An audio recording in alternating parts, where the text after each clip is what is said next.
السلام علیکم ناظرین، میں اقبال صاحبانی، آپ دیکھ رہے ہیں ہوم ٹی وی نیوز، اور ہوم ٹی وی نیوز کے پروگرام نیوز اینڈ ویوز کے ساتھ میں آپ کی خدمت میں حاضر ہوں۔ اور آج ایک بڑی خبر یہ ہے کہ معروف دانشور، کالمسٹ، شاعر، صحافی اور ماہر تعلیم اور سفارتکار عطاء اللہ قاسمی کو سپریم کورٹ کی جانب سے ایک بڑا ریلیف دیا گیا ہے، اور ان کے حق میں ایک ایسا فیصلہ کیا گیا ہے جو انہوں نے ایک نظر ثانی کی درخواست دی تھی سپریم کورٹ کے ایک فیصلے کے خلاف۔ اس میں انہیں آج بڑا ریلیف ملا ہے، اور ان پر جو ایک الزام عائد کیا گیا تھا کہ انہوں نے 19 کروڑ روپے کا نقصان پی ٹی وی کو پہنچایا گیا ہے، وہ الزام ثابت نہیں ہوا، تو عدالت عظمیٰ نے آج انہیں ریلیف دے دیا ہے، اور ان پر جو پابندی لگائی گئی تھی کہ وہ آئندہ کسی عہدے کے لیے اہل نہیں ہے، اس پر وہ پابندی بھی اب کالعدم قرار دے دی گئی ہے۔ تو سپریم کورٹ کا یہ فیصلہ جو ہے وہ آج سامنے آیا ہے۔ تو بہرحال یہ ایک ایسا مستحسن فیصلہ ہے کہ جس کو ہم نہ صرف یہ کہ سراہیں گے، بلکہ ہم عطاء اللہ قاسمی صاحب کو مبارکباد بھی پیش کریں گے۔ واضح ہے کہ یہ فیصلہ جو ہے یہ سابقہ چیف جسٹس جناب ثاقب نثار نے اپنے ایک سو موٹو ایکشن کے تحت کیا تھا، اور یہ سو موٹو ایکشن بھی اس وقت لیا گیا تھا جب Ata Ullah Qasmi P T V چھوڑ چکے تھے، لیکن ان کی ملازمت کے ختم ہونے کے بعد ان پر یہ سو موٹو ایکشن لیا گیا تھا، اور اس کے تحت انہیں یہ سزا سنائی گئی تھی۔ تو اس سزا کو کالعدم قرار دے دیا گیا ہے اور انہیں ایک ریلیف ملا ہے۔ تو عطاء اللہ قاسمی صاحب کو بہت بہت مبارک کہ اس ملک میں ادیبوں، شاعروں، دانشوروں کے ساتھ انصاف ہو رہا ہے، اور یہ کریڈٹ آج کی عدالت عظمیٰ کو جاتی ہے جو انصاف کے تقاضے پورے کر رہی ہے۔ دوسری طرف آتے ہیں کہ آج دنیا بھر میں آٹزم کا عالمی دن منایا گیا ہے، اور اس دن کے حوالے سے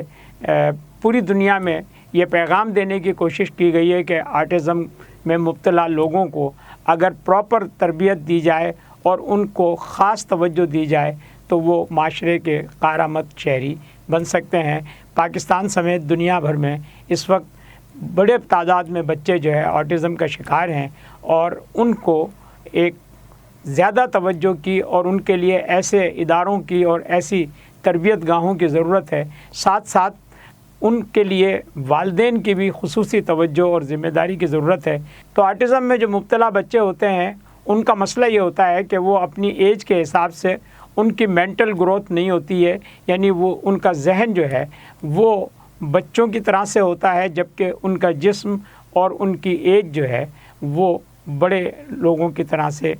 گروئنگ کرتی رہتی ہے۔ تو اس حوالے سے ان کو خاص تربیت کی ضرورت ہوتی ہے، اور اس حوالے سے ایسے ادارے موجود ہیں۔ اگرچہ پاکستان میں ایسے اداروں کی بہت کمی محسوس کی جاتی ہے، لیکن دنیا بھر میں بہرحال ایسے ادارے موجود ہیں۔ تو پاکستان میں بھی اس دن کو منایا گیا ہے، اور اس حوالے سے یہ ذمہ داری حکومت کی بھی ہے اور ان اداروں کی بھی ہے اور ان این جی اوز کی بھی ہے کہ وہ آٹزم پر خصوصی توجہ دیں، تاکہ آٹزم میں مبتلا بچے اپنی طبعی عمر کے ساتھ ساتھ اپنے آپ کو گرو کر سکیں اور معاشرے کے کارآمد شہری بن سکیں۔ آئیے اب ایک اور خبر کی طرف چلتے ہیں۔ پنجاب میں فیصلہ کیا گیا ہے کہ فلٹر پلانٹس لگائے جائیں گے، اور فلٹر پلانٹس کے ذریعے لوگوں کو صاف پانی پینے کی سہولت میسر ہوگی۔ تو بہرحال یہ ایک اچھا قدم ہے، اور جب سے مریم نواز وزیر اعلیٰ بنی ہیں ان کی جانب سے بے شمار منصوبے سامنے آ رہے ہیں جو عوامی فلاح و بہبود کے منصوبے ہیں۔ ان میں چاہے نوجوانوں کی فلاح و بہبود کے منصوبے ہوں، خواتین کے منصوبے ہوں، یا اور کوئی ایسے منصوبے۔ ابھی حال ہی میں انہوں نے ایک بڑا مستحسن قدم یہ اٹھایا تھا کہ یہ جو پتنگ کی ڈور سے لوگوں کی جانیں جا رہی ہیں، تو انہوں نے ایک تو پنجاب میں پتنگ بازی پر پابندی لگانے کی بات کی، اور ساتھ ساتھ ان حادثات سے بچنے کے لیے موٹر سائیکلز پر ایسی لمبی ایک راڈس لگانے کا فیصلہ کیا، اور اس کے بعد اب پنجاب میں یہ حادثات کم ہونے کی توقعات کی جا سکتی ہیں۔ ایک اور خبر کی طرف آتے ہیں کہ کراچی میں ویسے تو کوئی پرسان حال نہیں، ایک طرف جو ہے لوٹ مار، ڈکیتیوں اور قتل و غارت گری کا سلسلہ جاری ہے، لیکن دوسری طرف ایک اور صورتحال بھی ہے کہ کراچی کا جو قدیم ترین علاقہ ہے رام سوامی اور گارڈن کا علاقہ، وہاں پہ